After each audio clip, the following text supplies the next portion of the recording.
We want to prove this theorem about the regular representation.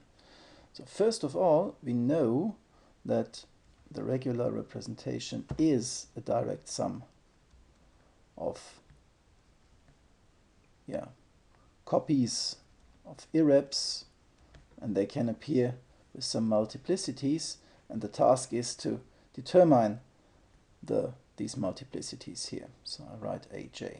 And we also know how to determine these multiplicities. We can use characters for that. So the jth multiplicity is 1 over the order of the group, sum over all group elements, character of the jth irrep, complex conjugate, times the character of the representation we're decomposing. That's the regular representation here in this case. So the only thing we have to determine now, the first thing are the characters of the regular representation.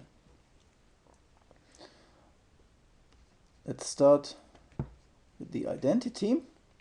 So for the identity, we know that we get the dimension of the carrier space. The carrier space is the group algebra.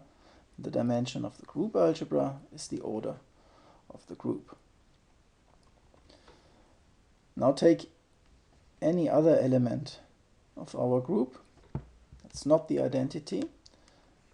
And let's look at the corresponding representation matrix, capital R. So we multiply G with Gj, the jth element of the group. So we number them here again. And then we get sum k from 1 to the order of the group, gk, r of g,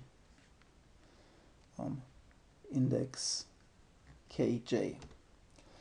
Okay, but since this is not the identity, we know that the result here is not group element gj. So this means that the coefficient rjj is 0. But the character is just the trace of the representation matrix, so the sum of the diagonal elements. So this means that all these other characters, chi r of g, are 0 for all g that are not the identity. Now this sum collapses to just one term.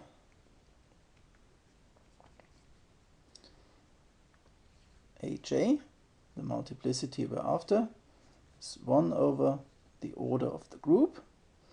Now just one term, just the term with the identity, chi j of the identity, times, and that's the character here for the identity, which we calculated already. That was the order of the group. So the order of the group cancels, and this one here, the character of the jth irrep, is the dimension of the jth irrep.